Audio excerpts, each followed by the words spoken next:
gabi, Luzon, Visayas, Mindanao.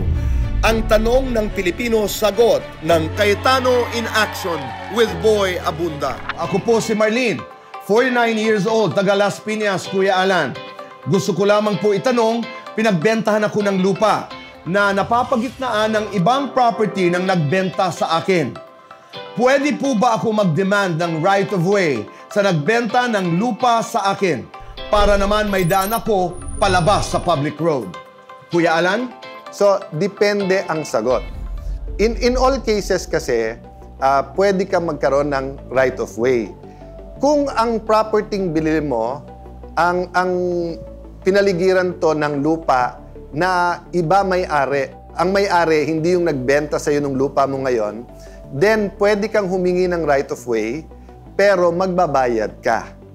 Pero kung ang nagbenta sa'yo, siya din may-ari ng lupa kung saan napapaligiran yung lupa mo, hindi mo kailangan magbayad ng right of way. In all cases, ang pipiliin na daan dyan, yung daan po na list na nakakaperwisyo dun sa katabi mong lupa. So, meron bang remedyo? May paraan ba? Yes.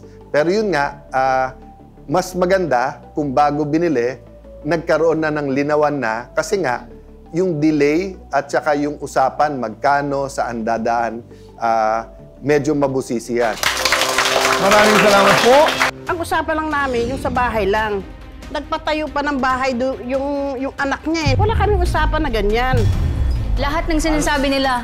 Halos lahat, kasinungalingan. Kasinungalingan. Lahat po yun ay may co-signal ni Ate Elsie. Sinungaling talaga. Sa buwan ng wika, hindi lang salita ang mahalaga kundi ang layunin sa likod ng bawat usapan. Ngayong gabi, 4 na usapang hindi basta salitaan lang, kundi may sigaw ng paninindigan, ng karapatan at ng katarungan. Usapang utang, paupahan at pananagutan. 2 dekada nang hindi nagkakaintindihan. May saysay pa ba ang dating kasunduan? Kung parehong panig ay may kanya-kanyang kwento. Ang pag-uusap hahantong sa harapan sa case to face to face to face. Walang salita, walang paalam, pero ginamit ang kanyang pangalan sa Meralco. Kapag ang pangalan mo ay ginamit sa mga bagay na hindi mo alam, may laban ka ba? Pakinggan ang reklamo at ang aksyon sa Cayetano Aksyon Agad. Mga bagong boses ng kabataan, kwentuhan kasama ang mga aspiring hosts tungkol sa buhay, karera at pangarap. Pakinggan ang makabuluhang usapan sa Aba, Ask Boy Abunda. Ang lengguwahe niya ay pagpapakita ng malasakit. Nangungusap siya hindi sa salita, kundi sa gawa para magbigay ng pag-asa sa mga batang may karamdaman. Kilalanin si Beth Reyes sa Salamat. Ang bawat salita may bigat. Ang bawat usapan may saysay kung ang hangarin ay katarungan at kabutihan. At ang mga kwentong ito, binibigyang tinig. Dito lang sa Cayetano in Action with Boy Abunda.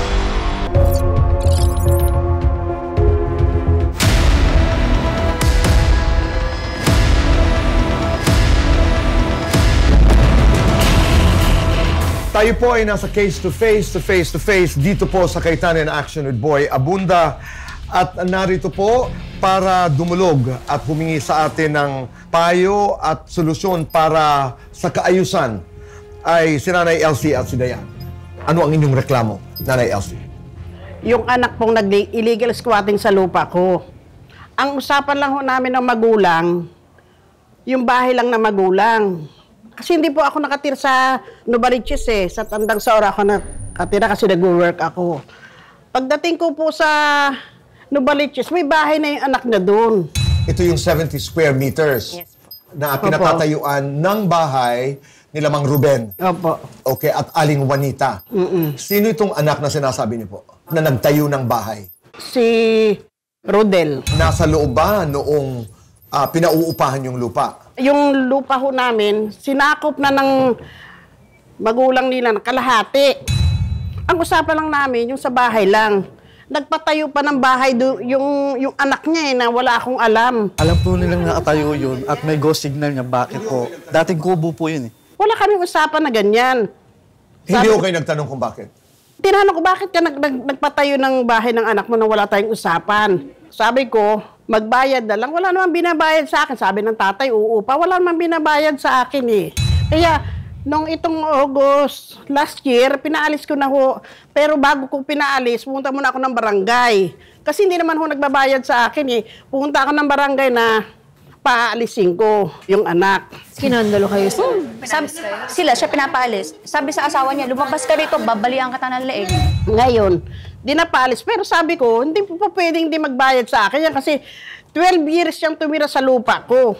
Buntis pa lang ho siya sa panganay niya. Doon na sila nakatira. May bahay na sila. Hanggang naging 3 anak. Andun pa rin nakatira. Walang binabayad sa akin kahit 5. Porkit may nakuha akong pera sa kanila, na unti-unti. Iba yung usapan sa amin, iba yung sa anak eh. Sabi ko, kailangan magbayad yung anak mo. Meron ho ba kayo, Nay, kasunduan noong magulang o di kaya ni Rodel, sila ba'y pumayag, nag-agree na merong bayad, merong dagdag na upa ito pag kayo'y nagpabahay? Alam ko, dumating na lamang kayo doon at may bahay na. Pero noong nakita nyo at nalaman nyo na may bahay, nagkaroon ho ba kayo ng pag-uusap na, payag ako, pero dapat may bayad? Nag-agree ho ba kayo ng amount? Halimbawa, kung magkano ang upa, dagdag na upa, noong anak? Sabi ko, magbayad ng 1,000. Wala namang binabayad 1,000 yung bawat ano, month. oo. Okay. Doon yun sa 70 square meters na tinatayuan ng bahay nila Mang Ruben at Aling Juanita. Yes, then. 1,000 per month po. Sila pa rin yung nasunod sa presyo. Silang nagdemand ng 1K per month. Opo. Sila ang nagdemand. Kinumpute daw nila yun. 140,000. Kasi masyado nilang inabuso yung kabaitan ng nanay ko eh. Bakit mo sinabi, Diana, sila ang nasunod sa presyo? Yun po yung sinabi ng mama ko. Sila ang nagsabi? Yes po. Okay. Na magbabayad na lang ng 1,000 per month. Kami nga po magkakapatid, di na po kami nag-agree doon. Buhay pa si mama, siya yung may-ari ng lupa. Hinayaan na lang po namin siya. Pero hindi pa rin po sila nagbayad. Okay. Balikan ko lamang yung sinabi niyo po, Nay. Palibhasa, nakahiram ako sa kanila ng pera. Dahil doon ang gagaling ang issue. Ikaw daw ay nanghiram sa kanila una ng 30,000. Dahan-dahan, utay-utay. Ito'y umabot ng 120,000. Totoo ho ba ito? Totoo po yun. Kung meron ho kayong pagkakautang na 120,000, ayon sa kwento, ay ang sinisingil nyo naman po, kinumpute nyo na utang ni Rodel ay nagkakahalaga ng 140,000. Oo, so 1,000. At dito nagkaka-problema. Yes po. Tama? Yes po. Okay. Nay, but there was a time na ikay magbabayad na sana. Ito po, magbabayad na ho kami nung pandemic kasi pinagbabayad nila kami. Yung isa ko pong anak, may tricycle ho yun. Sinanla niya yung tricycle niya para pambayad sa kanila. Pagdating ho doon sa barangay, ayaw nila tanggapin yung pera. Pag-iisipan daw. Nalaman ho namin dahil hindi kumpletong 120,000. Hindi po ganon. Ang sabi ng lupon, tanggapin nyo na to kasi ang pagpapaalis ho is 3 months. January po yung binibigay namin yung kalahati, 60. After 3 months, March, bibigay ulit yung kalahati. Hindi po nila tinanggap. May pera kami 120 nun eh. Ang gusto lang namin, pag alis, bibigay namin ulit yung kalahati. So may pag-uusap na gano'n. Oo, kasi sabi kasi 60 muna, tapos 120 pag kayo'y umalis. Yun yung sinabi ng barangay. After 3 months, ang pagpapaalis, ibigay yung kalahati. Sinong pinaalis niyo nun? Si Rodel o pati na ang mga magulang? Lahat na? Yes po. Sa magulang naman, ang usapan, totoo ba na hanggat hindi kayo nakakabayad, ang interest ay yung inyong upa na 350 pesos. Totoo po yan. So ngayon, nasaan po ang pag-uusap na ito? Bakit po tayo dumulog dito sa Cayetano Inac? Kasi po, di matapos-tapos yan. Kung may utang ako sa kanila, may utang din yung anak. Mag-quits na lang kami para matapos na. 140 yung utang sa akin ng anak eh. Sa pag-illegal squatting, buti nga, hindi ko pa dinimanda eh. Kasi hindi naman ako ganyang tao eh. Kasi yung mga yan, kumari ko yan. Mga kumari ko. Pero pagdating sa lupa, walang kumakumari. Kasi yung lupa na yan, para sa mga anak ko, wala na ako ibibigay sa anak ko na pang ano, kasi yan, namana ko lang sa asawa ko. Hindi namin binili yan, namana lang sa asawa ko, na namana naman ang asawa ko sa mga magulang niya. Mga ninuno-nuno yan eh. Dayan, nanay, pag sinabi naman nila, saan ang galing yung computation mo ng 140,000? Ganito po, sa 1,000 a month for 12 years, nasa 144 nga yun eh. Ang computation po nung sa barangay po. Tinanong po sila kung anong buwan tumira, tapos hanggang ngayon, yun po. 1,000 per years. month lang po yun, pero ang Sa laki ng 12 bahay. years. Kaya nagmukhang malaki yung bahay namin sa kanila kasi yung space doon na maluwag. Si mama ko nang naglilinis nun everyday kasi hindi naman ginagalaw ng anak niya yun. Ginawa ko nga ho, binakuran ko kasi yung bahay ng anak niya. Pahaba ng papati yung likod kong bakanting konti. Sinasakop na nila, mas malaki pa yung bahay nila sa akin.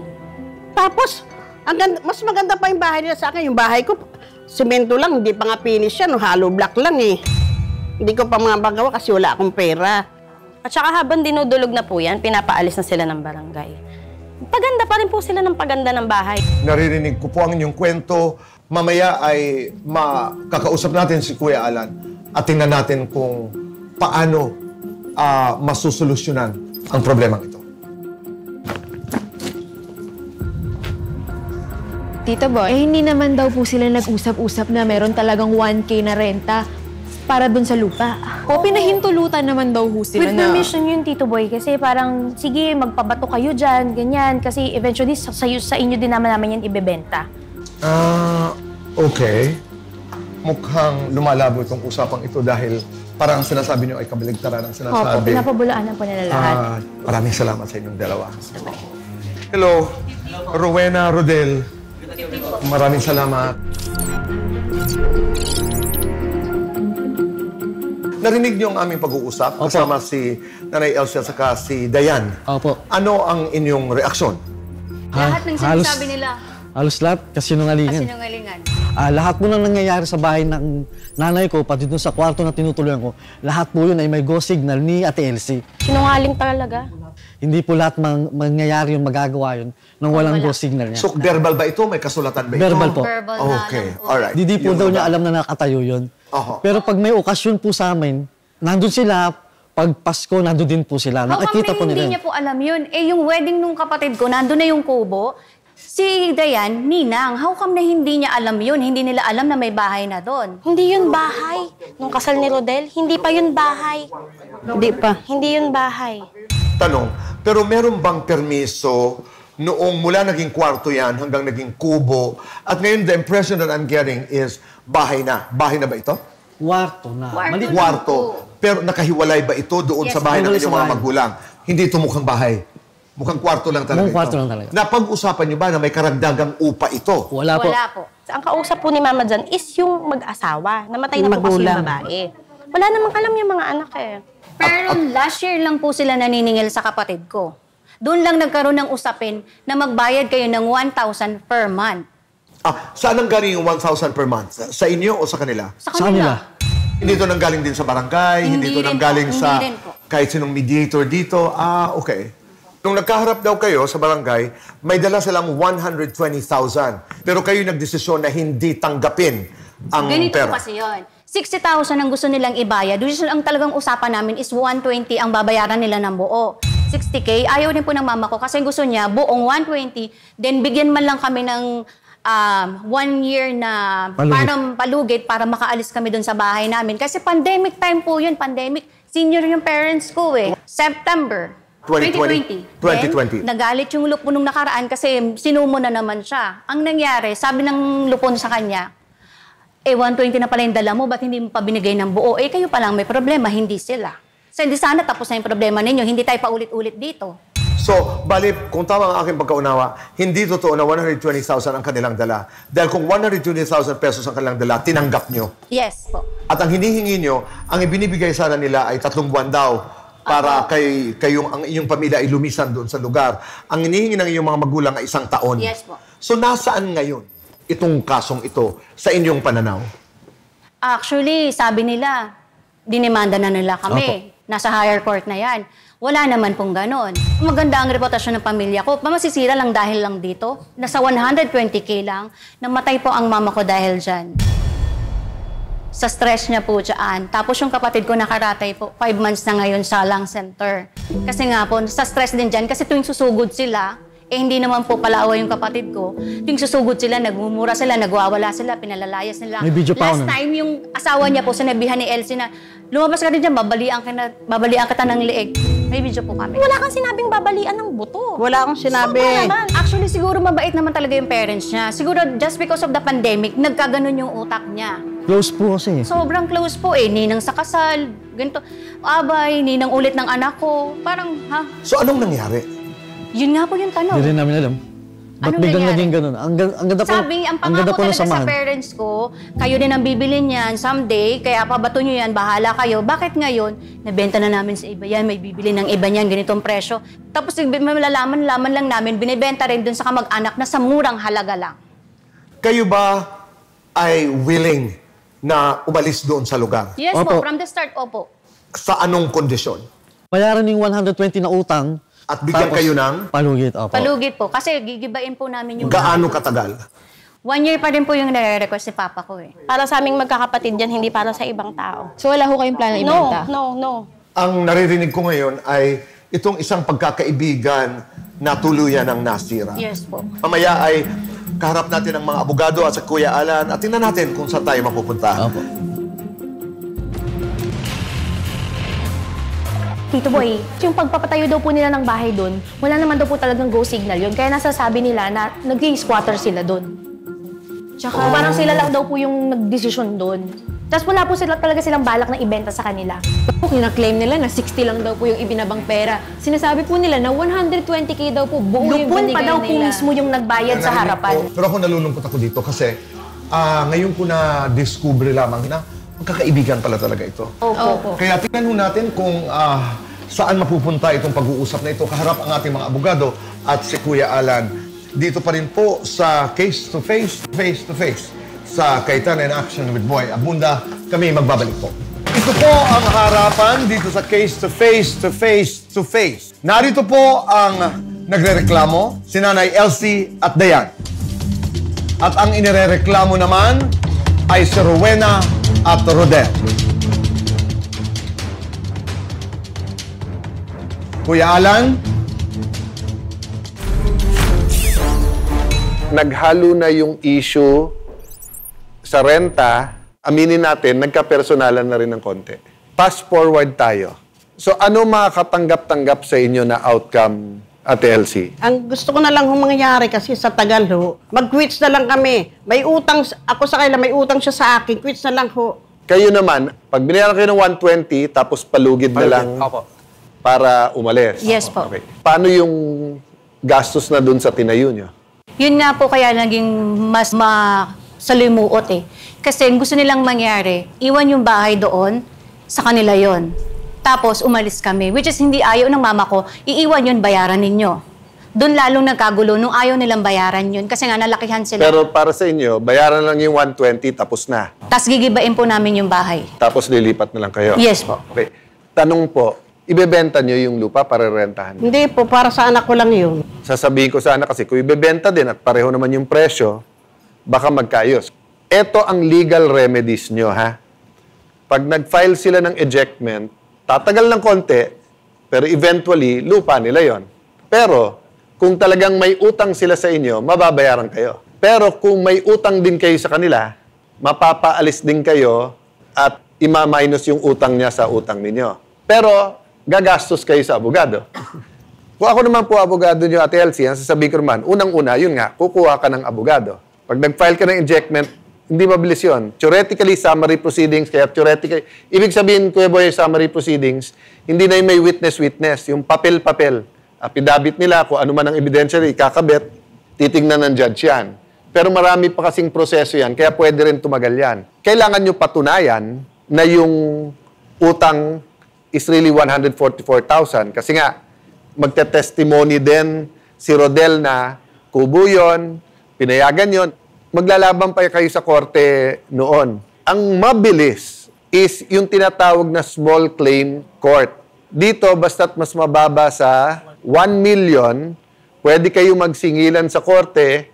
So, sisingilin mo sila sa tingin yung utang, sisingilin nyo kayo, at pag nagdesisyon ng korte, susundin nyo, nakakabit na yung usapan dun sa lupa. Ibig sabihin, hindi na kayo magfa-file ng ejectment. Either kayo magkakaso na bayaran yung 120 o kayo magsasabing sila may utang ganyan, magde-decide yan. Pag nag-decide, kung pabor sa inyo, magbayad kayo ng 120 bago sila umalis. Kung pabor sa kanila, alis na kayo. Kasi yung sa barangay, wala silang karapatan na mag-final decision na pipilitin kayo. So, ang sa barangay, pagka nag-decide sila at nag-agree kayo, good, hindi na kayo pupuntang korte. Pag hindi kayo nagkasundo sa barangay, magsa-certificate sila na wala na silang magawa, pwede na kayong pumunta sa korte. Linawin ko lang po yung sinasabi ni Rowena at saka ni Rodel na 60,000 lang daw po yung binabayad namin, which is not. Kasi nilapag po, nilupon sa table, 120,000. Ngayon, kaya po siya naging 60,000 kasi ang desisyon po nilupon is 60,000 mismo nung harapan namin and 60,000 pag-alis nila. Kaya wala po itong pirma kasi pag-iisipan pa daw po nila. You can read. Yeah, kasi binawi nyo na yung offer. Kasi sila tatanggapin pa rin yung 120. Pero simula nun, binago nyo na eh. Sinabi nyo na, hindi nyo tatanggapin magbayad ng 120 kasi may utang din sila ng 140 sa inyo. Kahit marisolba natin kung 60-120, hindi pa rin natin mariresolba. Kasi kahit sabihin nila, sige, tama kayo, 120. Ayaw nyo na ibayad yung 120, di ba? Kuya Alan, isang paglilinaw lang din siguro. Sa ilalim po ng civil code natin, hindi po natin pwedeng pilitin ang mga creditors, yung mga nagpautang, na magbayad yung mga nangutang na partial lang. So, decision yun ng nagpautang kung tatanggapin ba nila na installment yan or partial lang. Ang makaka-extinguish lang ng obligation, ibig sabihin, yung makakatapos lang ng utang nyo is kapag buong binayaran. Kung hindi nila tinanggap, ang dapat nyong ginawa, hinulog nyo yon sa kinonsign nyo sa korte. Eto korte, eto 120, ayaw nilang tanggapin. Okay. Kasi kung iniwan nyo sa korte, 60 lang, pwede na sabihin sa korte, kita nyo, 60 lang eh. May moral influence kasi yung barangay eh. Yes. So naniwala din sila sa barangay na pwedeng 60-60 and then tingin ko kaya in-advise nung barangay yon. Minsan kasi meron 120, 3 months alis na ako. After 3 months, ayaw umalis. Ayaw, yun nga po. Kaya lang ang problema nga, nasa human experience yun, wala sa batas. Gusto ko, mag-quits na lang kami. Quits na lang. Or kasi natatawa sila, magbabayad po kaming 120. Sige, ako po Pero yung natitira, magbabayad kayo sa amin. Bakit hindi ka magbabayad? Wala nang libre tira. That's illegal squatting, Rodel. Nung una, binabayad nila, sinasabi nila is 120. Pero nung hindi tinanggap ng ang nanay ko, ng kapatid ko, dahil half lang yung ibibigay nila, so hindi nagbayad. Ngayon, nakaisip sila ng paraan lately, naisip nila, si Rodel nakatira doon. Sabihin natin, illegal squatting siya. Kumputin natin kung magkano yung utang, ang pagtira niya doon, saka natin i-quits. Sir, pinabarangay po nila ako. Ang lumalabas lang lagi sa bibig nila is, magbayad ka ng utang mo na 140,000 mga ganon. O kaya sabi mo sa mga kapatid mo na quits tayo. Ang habol lang talaga nila is quits yung utang. Sir Alan, excuse me po. Una pa lang, Rodel, nakita nung nanay ko yung bahay, sinita na kayo. Si Mang Ruben ang nagsabi sa kay mama na, andyan na yung bahay, Mars, uupa na lang siya. Alam mo magkano gusto nyong amount? 1,000 per month.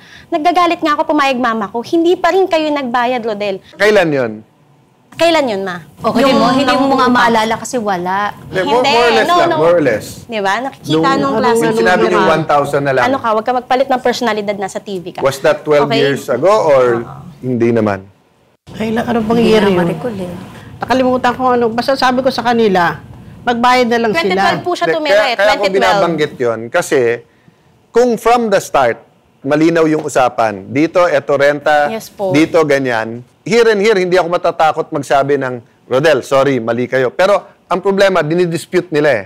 Ang sinasabi nga nila, alam nyo naman na may kubo, alam nyo may bahay, hindi naman nyo sila siningil. So later on nyo na lang siningil. Hindi po. In fact, di ba, kailan yung 120 sa barangay? 2020 po. So as late as 2020, parang willing kayo, wag silang singilin at bayaran ng 120. Hindi po, magbabayad pa rin po sila. Magbabayad kami sa kanila. Yes, sinabihan ko po yung nanay niya. Sinabihan ko nanay niya. Kasi hiwalay yung bahay na yun. Hiwalay po yung bahay na magulang sa kanya. Hindi namin sila sisingilin. Again, yung ganito, iikot lang tayo, madadagdagan, mababawasan lang. Pupunta to sa korte. Yes po. Unang-una, kahit sabihin ko sa inyo ngayon, pirmahan kayo, sumunod kayo sa akin. Unang-una, papayag ba kayo? Tingin ko, hindi. Pangalawa, kahit pumayag kayo, eto yung mga kaso na pag nag-decide akong tama po sila, bayad kayong 120, pupunta ka pa rin sa korte. Kayo naman, pag sinabi kong sandali lang, quits kayo, yung mga kapatid nyo naman hindi susunod kasi ang tingin nyo, mali ako doon. That's precisely why we have the courts. That's why nga, sa Pilipinas, walang jury system. Ang sistema natin, judge, kasi yung judge, naka-training yan at walang pakialam yan sa politika, sa sentimento, sa ano, ang judge, nakatrain yan, tingin pa lang, totoo sinasabi ni Elsie. Nagsisungaling si Elsie dito. Totoo yan sinabi, nasaan yung papel? Sabi mo hindi, nasaan yung papel?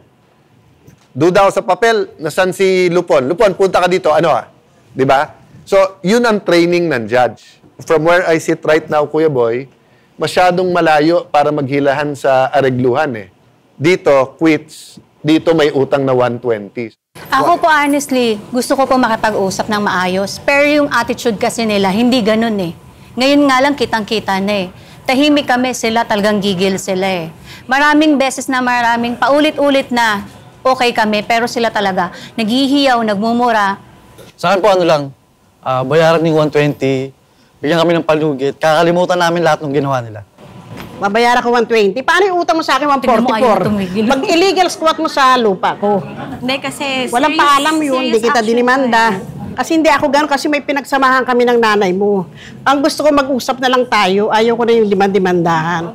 That's why nga, in the confines sana ng korte, kasi ang korte din may coercive powers. Ibig sabihin, alam mo, sinabi ng korte, hindi, si ganito may utang kay ganyan. Ayaw nyo magbayad.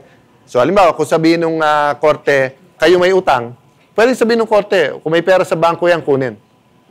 Pwede sabihin ng korte, paalisin na yan sa lupa. Baliktad. Pag sinabing sila may utang, pwede sabihin ng korte, sige, kung hindi kayo magbayad, property niya, ibenta yung property na yan. May coercive, yung korte, powers Tayo at barangay, wala. But we can help you.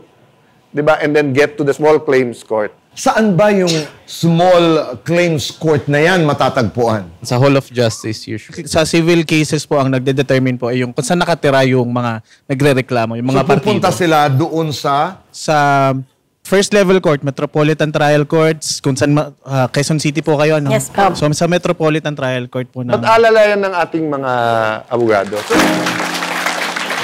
Hindi man natin na-resolba ang problema, pero marami ho tayong napulot na aral. Maraming salamat sa inyong tiwala. Maraming salamat, Rodel at Rowena. Nanay, maraming salamat. Dayan, maraming salamat. Magbabalik po ang...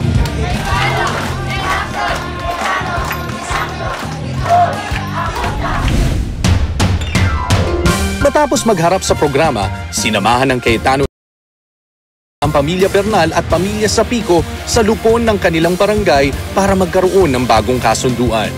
So far, may maliliit na problema, pero kayang ma-areglo at mapagkasundo.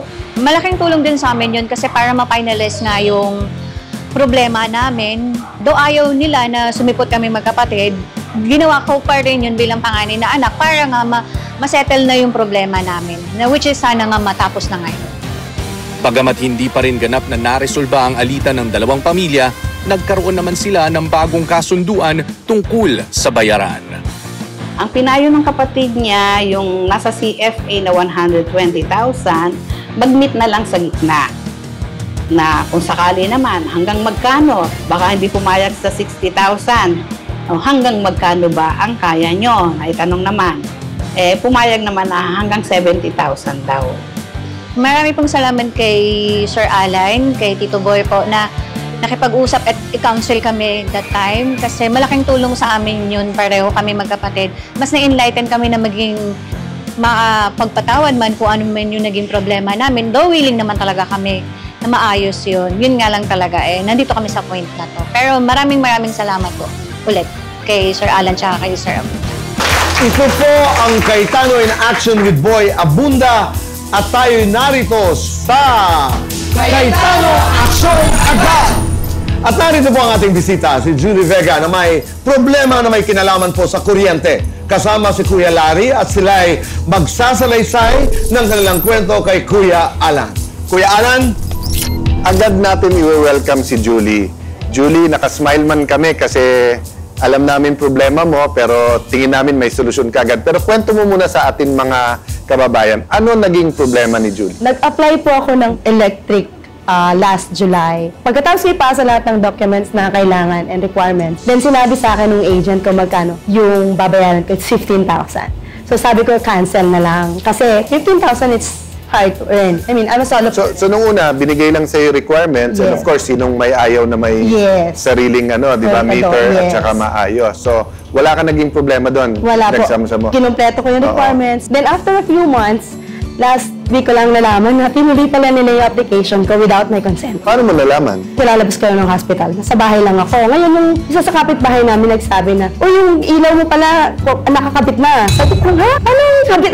Pinakancel ko yon. So agad kong pinuntahan yung agent, yung nag-aasikaso ng mga papel. Tapos sinabi ko na sa akin na parang, sige, magsumbong ka sa Meralco. Parang, nag-inquire talaga ako sa Meralco. So, nagpunta na kami ng Meralco at agarang inaksyon lang din po ng Meralco yung sumbong ni Ate Julie. Papasalamat tayo, no, sa agaran pagka-asikaso Yes, ng sir. Meralco. So, nangyari po, ang sabi ho ng Meralco, i-speakin nila yung pinangalan sa kanya para ho, makita ho. Tapos mabigyan mo sila ng notice.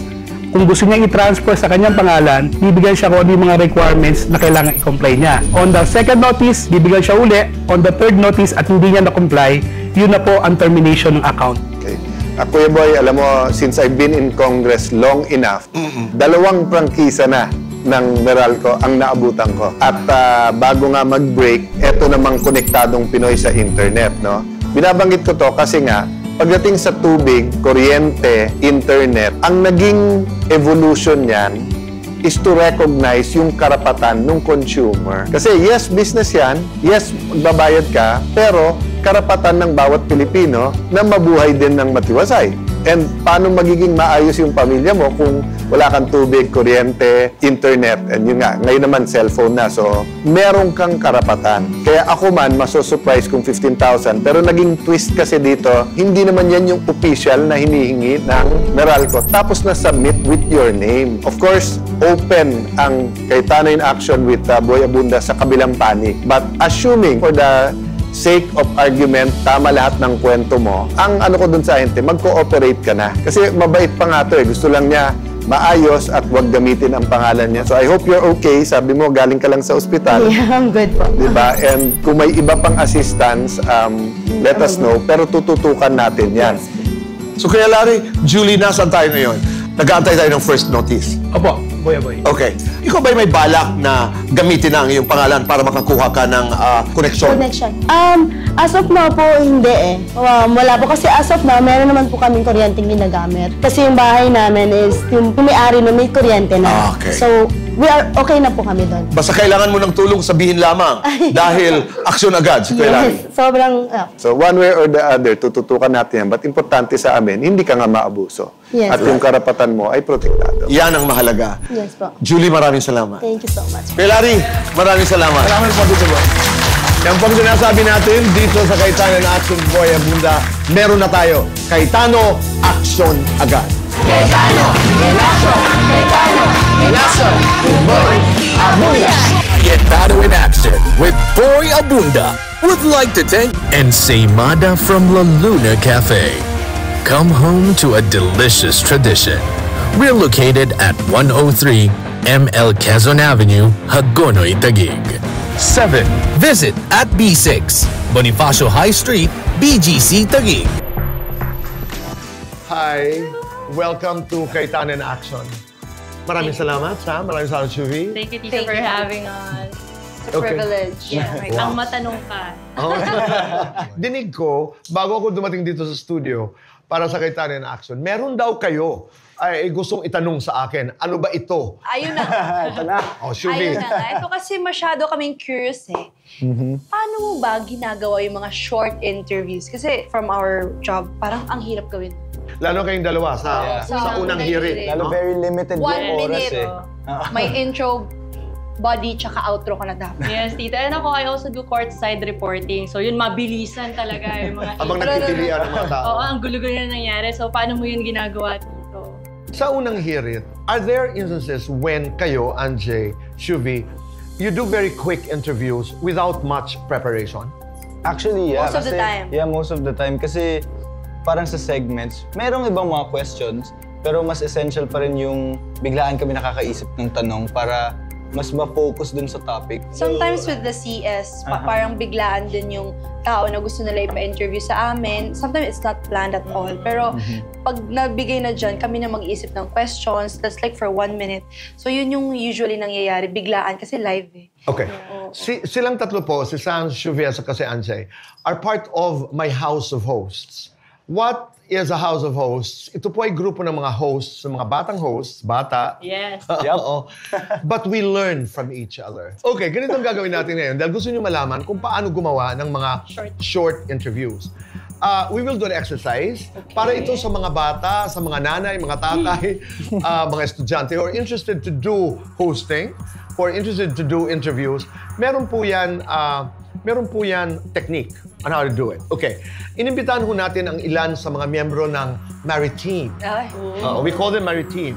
Narito po si Rica. Unahin natin. Rica, please. Rica, first of all, maraming salamat. Thank you din po for having me. Hi. Maraming salamat. Rica, gusto ko lamang magbahagi ka sa amin ng, at least, aside from your name, no? Rica, 3 things about you, and Shuvi, Sam, and Anjay will listen to what you have to say. Okay? You ready? Ready. Sige. First, I'm a double degree holder, communication and journalism. Second, I come from a musically inclined family. And third, I have a corporate job plus a lot of side hustles. Maraming salamat. From these facts, how do you intro? How do you do 1, 2, 3 questions? And how do you outro? How do you do your extra? So we will do the interview, and then you ask the questions to Rica. Rica answers, and then we close. Shuvi, this is your camera. Okay, 3, 2, 1, go.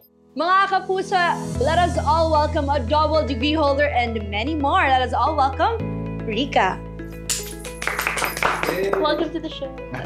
Thank you. How do you handle pressure amidst everything that you're doing? I handle pressure in a positive way. I think of pressure as something that fuels you to keep on going. Para sa akin, since yun yung nagiging motivation, tama ba? Yun ba yung nagiging motivation mo? My motivation actually is, syempre personal, I think. I have a son, and I also have dreams of my own to pursue. So what's your dream for your son's future? Well, to have good education in the future. That's why I'm working hard to fund for his education and to make sure na he has a happy family. Mga kapuso, yun nga po, nakasama natin si Rica. Hindi lang siya double degree holder, musically inclined, at communicator. Isa rin po siyang mabuting ina. At yun nga ang kanyang motivation sa lahat ng ito. We hope all the best for Rica and her son. Kaya naman, maraming salamat. Back to you. Okay, there. Thank you, Rica. Thank you very much. You know, very good points. One, even if you prepared a question, but because you listened, and I appreciate that, because you listened, you changed the question. Napunta ka sa motherhood. Ganda, di ba? Very good point. Ange, every time you're unsure, and this is for young hosts out there, do not be pressured by asking the wrong question. Because it slows down your thinking process. Ang dami. Let's do the next one. Ooh. Okay. Let's call in Anika. Anika. Hi, Anika. Guys. Hello, Hi, everybody. Anika. Okay, Anika, at least 3 things about you. I am a full-time solo parent. It's my pride and joy. And back in college, I studied film, but I realized to myself I didn't really like that.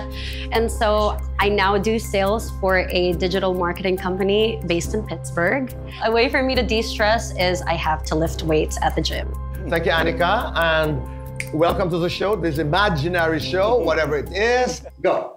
Mga kapuso, being a single mom is not an easy thing to do. Pero paano nga ba niya ito ginagawa that she is still unstoppable? Ating kilalanin si Anika. Hey! There you are, Gabi. Napakaganda ng guest natin today. Look at you. Juggling everything. Kaya naman, here comes my first question. Are you ready? Yes, You're ready. Okay. Candidate number 1. Is there a time, ito na. Is there a time na parang, you know, you turned a weakness into a strength, knowing your background must have been tough?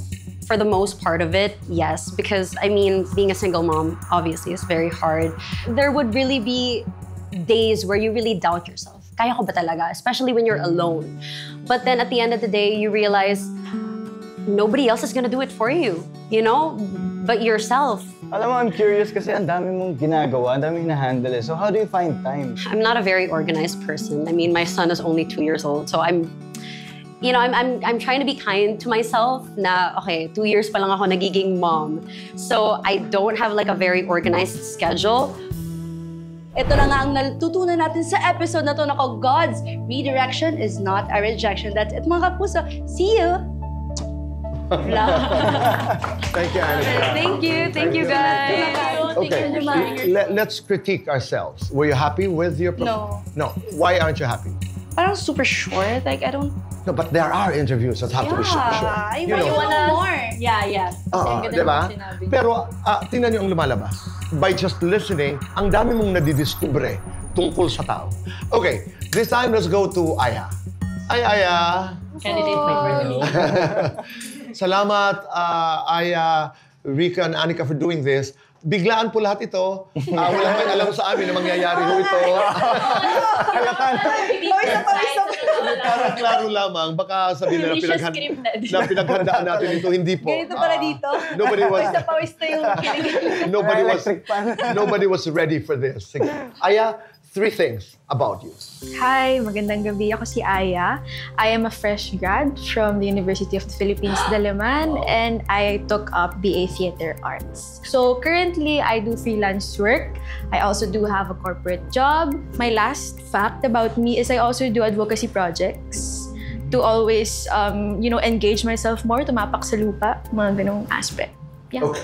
So, mga kapuso, right now may makakasama tayo na freshly graduate from UP Diliman who does freelance work and is also doing advocacy. So, meet Aya. Hey! Welcome, Aya!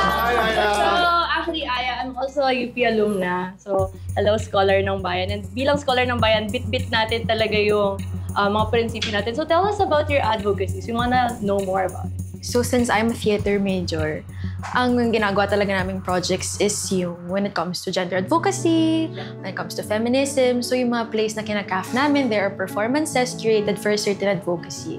Minsan no script talaga. Device work, everyday rehearsal, nagbabago yung mga bagay. Yeah. Oo, change is really inevitable pag ganung field, no? Pero ano ba yung hate na hate mong gawin? Oo, gusto kong malaman kasi parang gustong-gusto mo yung ginagawa mo eh. Yeah. Siguro ang hate ko lang talaga is yung mas malayo pa dun sa field na nasan ako ngayon. Kamusta naman yung feeling mo nung graduate ka sa UP Diliman? Actually, fun fact, nung gumraduate ako, nagtatrabaho din ako. Nag-freelance work ako. In SM ko yung sarili kong graduation. Pero iba talaga yung pakiramdam na after all the hard work. Talagang I made it on time. I made it possible. Juggling everything. I had my hopes and dreams para sa sarili ko and para sa family ko. But we still made it to the end. And we are now to a new start. Ayan. Yes, we are off to a new start. Abangan namin yan. We are rooting for you. Maraming salamat, Aya, no? Sa mga kagaya ni Aya na fresh grad and still holding on your principles, no? Lagi nating tatandaan na it's okay to change as long as you hold what is true within your core. Yes. Maraming salamat, Aya. Maraming salamat, Aya. Thank you. Balik ka, Aya. Pero napapansin niyo ba na humuhugot kayo doon? Yes. Go ahead. Share that ano, experience. Kasi you always talk about your core. Yung parang lagi kaming humuhugot sa personal experiences namin. Ako, madalas pumabalik talaga sa advocacy kasi yun ako as a person. Take away. Sa akin kasi, Tito Boy, parang personally, gusto ko rin yung feeling na makakagraduate ako sa UP. Kaya parang medyo na-curious ako nung anong feeling na graduate ka dun. Parang dun ako mas nag-focus. Shivi? Na-test yung ko dun. Utak ko dun. Ganun pala yun. Ganun pala gumawa ng short interview. Okay. Test na test siya. In fairness, buti na lang may last 2 brain cells pa ako kanina. In fairness, Tito, it was a nice workshop in a way. Nakaka-amaze. Nagawa namin dito. Walang script. Walang script. And you weren't ready for this? Yes. Ang akala niyo magtatanong kayo ng mga questions. Ako naman, it's always exploring that unknown, that uncertain space. At saka, importante talaga ay nagsasawa na siguro kayo when I say go back to your core. Ang baon mo lang, kwento mo. You own your story. Nobody else owns your story. And the last one is you have to be interested. Maraming salamat. Thank you so much. Salamat. Thank you. Salamat, Anjay. Salamat. Thank you to our guests. To core memories. Thank you so much. Anika, to Aya, and to Rika. Maraming salamat po. James Nathan Clarissa po, 7 years old. Na-diagnose po siya ng spina bifida nung nung pagkapanganak ko po sa kanya. Then, nung nag-close po yung spina bifida niya, yun yung nag-triggered for hydrocephalus po. Ang kondisyon po ng anak ko, ischemic stroke, general epilepsy, ganun. Ang nakalagay sa diagnose niya. May bara daw po siya sa brain na ugat na maliliit. Nung nangyari sa kanya, 8 years old siya noon. Tapos ngayon, 11 na. Si Hands of God Charity Works po kasi, na-confine po kasi kami noon sa hospital. Meron pong ko-nanay yun na parang may hydrocephalus group para sa mga kids. So doon po nag-start from 3 years old, binibisita niya kami sa bahay. Nalaman po namin tungkol sa Hands of God, nag-comment lang po yung misis ko. Yung bukod po kasi doon sa mga binibigay na bigas para sa kanila, yung bigla po nila kaming tatawagan na pumunta kayo dito, gather tayo, pag-usapan natin kasi alam po nila yung hirap namin as a parent. Pagpapalaki ng ganun, mga special kids na yung support galing sa puso. Yun po talaga yung hanggang ngayon lagi ko po yung pinagpapasalamat everyday na merong ibang tao, hindi namin kaano-ano, kumatok sa bahay namin, tumulong na sama-sama tayo, kaya natin. Lalo na po nung pandemic, malaking bagay talaga. Importante sa amin kasi yung ganun, pagdating namin sa mga charity, marami kaming mga nakilala din ng mga ganun sakit. Pagka nakausap namin sila, parang namin ba na ganun din ang nangyari sa amin. Kaya medyo pag kwininto mo, nababawas.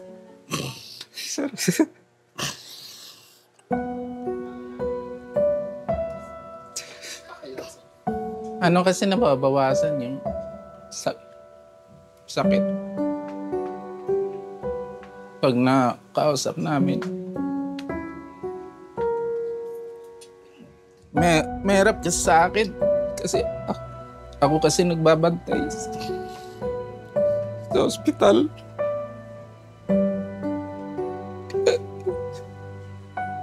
Okay, alam ko yung hirap talaga.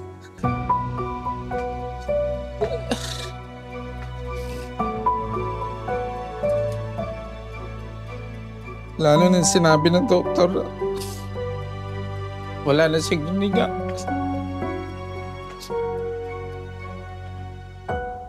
Pinayuhan na kami ng doktor na mag-ready na daw kami. Kaya, hirap. Yung impact po kasi niya sa amin bilang nanay, parang pakiramdam po namin, hindi kami makakuha ng guarantee letter. Pero yung simpleng tapek na, sige gawan natin ng paraan, hanap tayo sponsor. Wala kaming pambiling gamot para sa seizure eh. Sige, try natin. Hanap tayo ng mga konanay na baka may extra. Tapos gawa natin ang paraan after.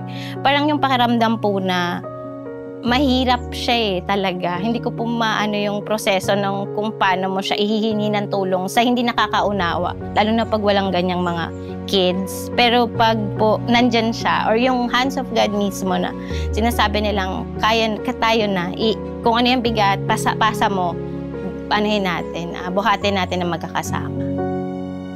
Sa Hands of God po, maraming salamat po na nasali kami sa kanila. Malaking tulong talaga sa amin. Kasi di namin inaasahan eh. Nagpapasalamat po ako sa Hand of God Charity Works, especially po talaga kay Ma'am Beth. Sobrang laki po siyang biyaya sa amin ng Diyos. Una po sa needs, sa puso. Alam ko po na sincere siya. Regalo po siya ng Diyos talaga na may tuturing. Pagka po yung may sakit, tapos siya yung unang-unang nag-aalala. Nandito tayo ngayon sa North Caloocan para personal nating makausap at makakwentuhan si Ate Beth. At alamin kung paano nga ba nagsimula ang Hands of God Charity Works. Tara, kuya. Tara. Tara, let's go. Tao po. Hello po. Ate Beth. Ate Beth. Hello po. Good morning. Magandang araw po. Ako nga po pala si Richard. At ako naman po si Aya. Pwede po ba namin kayo makakwentuhan today? Sige po, pasok po. Pwede po ba kami makikain? Pwede naman. Yun, ang pinakamaganda doon. Kami na po magsasaing. Salamat po. Ate Beth, ano ba ang ibig sabihin ng Hands of God Charity Works? At saka, ano ba yung ginagawa ng grupong to? Ang Hands of God Charity Works, nag-start siya ng 2016. So, nag-start yan yung time na nag-volunteer ako. So, ginawa ko, gumawa ako ng isang post na gusto ko sana magkaroon ng cancer children na event for feeding only. Marami nang sumali ng mga volunteers na handang tumulong sa mga cancer kids. Instead of foods lang ang nire-request ko, may nag-pledge na mga hygiene kit, na mga regalo. Hanggang nagkaroon na siya ng start na yun na napakadaming sumaling volunteers. Nagpatuloy na siya for the next event. Nagkaroon naman ako ng mga special need children, ibang cases naman. Hanggang ngayon, ganun pa rin yung ginagawa ko bilang gabay or kamay ng Diyos para makatulong sa iba. So, ano po ba yung naging inspiration niyo? Bakit niyo po binuo yung Hands of God Charity Works? As a physical therapy, nakikita ko yung mga ibang pasyente ko na walang-wala, na kahit konting diaper, gamot, nahihirapan silang i-provide. So, doon nagsimula din yung mga kailangan gumawa rin ako ng something for them na makatulong sa mga PWD children. So, bilang po nasabi niyo po na po kung sino yung mga natutulungan niyo, meron na po ba kayong parang estimate or gano'n na po ba karami yung mga natulungan niyo ever since nag-start yung Hands of God? Ang Hands of God, hindi lang naman siya nabubuhay para dito sa Manila. Meron kaming Luzon, Visayas, Mindanao. So, nationwide na po ang Hands of God. So, daily ang promise ko kasi at least isa may matulungan ako. So, from 2016 hanggang ngayon, imagine how many, every day what I do. Papapadalan ko sila, nasa ospital sila, ma'am. Kailangan po namin ng gamot, kailangan po namin ng x-ray or medical, kung ano kailangan nila. Gumagawa ako ng isang support group. So yun, everyday may goal ako na at least 1, 2, 3, masaya na ako doon na may nag-sponsor sa kanila ng kahit gatas man lang or gamot. Ano po ba yung pinanghuhugutan niyo ba na fulfillment, kumbaga, kaya nagpapatuloy pa rin kayo sa Hands of God Charity Work? Minsan napupuno ka na rin napapagod ka na. Kaya lang, every time na gustuhin kong i-stop, parang may pinapadala si Lord na tutulong sa akin. Na wag kang sumuko, kailangan ka nila. Ikaw yung inaasahan nila. Paano ka hihinto sa bagay na may nagagawa ka naman talaga or nakakatulong ka? Ngayon naman, syempre, dahil kami, sobra kaming naiintriga. At nandito na rin naman nandito kami, rin lang diba? kami. Baka pwede nyo naman kaming i-tour at mapakita sa amin ang ginagawa ninyo dito sa Hands of God Charity Works. Parang a day in the life Yun, lang, di ba? Makikisort.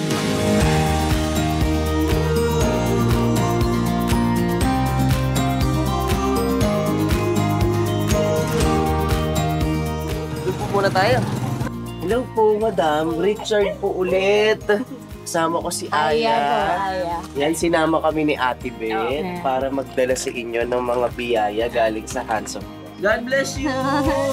Ay, grabe yung experience na yun, Ate Beth. Alam nyo, ako talaga, isa sa mga realizations ko today is iba yung experience talaga na ikaw yung maghahatid ng tulong. Right. Para talagang mapapareflect ka talaga sa buhay, kung ano yung purpose mo, ano pa ba yung pwede mong maitulong pa sa ibang tao. Yun. Ikaw ba, Kuya? Ako yung bigla ko naisip kung paano ko makakatulong kay Ate Beth at dun sa charity na meron ka. Kasi syempre, meron pa rin tayong pwedeng ma-share, lalong-lalo na yung kaya kong gawin. Like, pwede akong mag-volunteer sa'yo. Pag kailangan mo ako, pwede mo akong tawagan. Sobrang inspiring po ng ginagawa mo, Ate Beth. At hayaan nyo rin po sana ako magpasalamat sa inyo. At hindi lang yan. Meron ba pong gustong magpasalamat po sa inyo? Sino ba yan, Aya? Meron po siyang pinadala na liham. Basahin niyo po. Dear Beth, isang pagpupugay sa tulad mong personal na nagbibigay ng oras at resources para tumulong sa kapwa, lalong-lalo na sa mga batang may sakit. Dahil sa iyong ginagawa, damang-dama ang pag-asa, dala ng muling pagkabuhay ng Diyos. Patunay ka na may mga tao talagang ginagawa niyang instrumento para ipalaganap ang kanyang pagmamahal.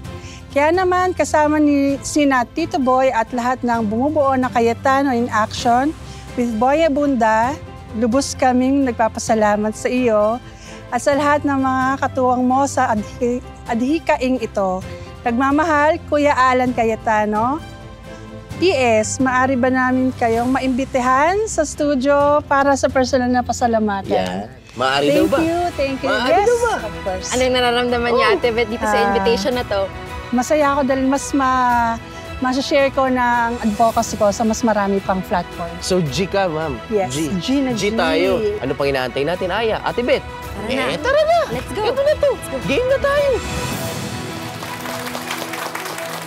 Maraming salamat, Richard at Aya. At ngayon, kasama po natin ang ating pasasalamatan, Beth Reyes. Hi, Beth. Hi, Kuya Tito. Maraming salamat sa... Hindi mo alam kung kuya o tito, no? Nalito na ako. Thank you very much. Pwede naman kuya, pwedeng tito. Maraming salamat. Salamat sa lahat ng iyong ginagawa para sa kapwa. Oo. Ilang mga katanungan lamang dahil napanood natin yung kwento mo. Bakit Hands of God? Hands of God, una pinag-pray ko muna kung ano yung ipapangalan sa group na ginawa ko. And I think of something na it can touch lives and connection of helping. So, Hands of God meaning parang kami yung kamay ng Diyos to extend help to those who need it most. Sa inyong advokasiyang ito, kasama ka kasalaban eh. At may mga pagkakataon sa iyo aangkla, sa iyo aasa ng lakas. Totoo. Di ba? At mga kasagutan na minsan, alam ko hindi naman natin kayang sagutin. Minsan, may mga tao din na gusto lamang may makausap. Totoo. Di ba? Yes. Yung mga pagkakataon na gano'n. May mga bagay na ikaw lang yung pwedeng makaintindi sa kanila na kailangan, kahit makinig ka lang sa kanila, malaking bagay na yun eh. Tama. Beth, huling katanungan. Bakit mo ginagawa ito? I think it's more of purpose. Siguro dito dinala ni Lord yung purpose ko to help someone na kahit na anong uri kang tao sa lipunan, kapag may pinaglalaban kang tama, may magagawa ka eh. God bless you. Thank you. Maraming salamat. And on behalf of Kuya Alan, ay narito ang kanyang regalo sa iyo at sa iyong Mga tinutulungan. foundation, Hands of God. Maraming salamat. Salamat, mabuhay ka, and God bless you. Thank you po, Tito Boy and Kuya Alan. Sa lahat ng mga tumutulong sa CIA and sa Hands of God Charity Works. Thank you at malaking bagay po na ere namin yung mga kwento ng aming mga warriors. And sana mas marami pang tumulong sa kanila. Maraming salamat, Beth. Sa bawat pagtatalo, may kasunduan. Sa bawat alitan, may dahilan. At ngayong gabi, napatunayan nating ang malinaw na pag-uusap, ang wika ng katarungan at pagkakaintindihan. At yan ang patuloy nating pakikinggan at pangangalagaan dito sa Cayetano in Action with Boy Abunda.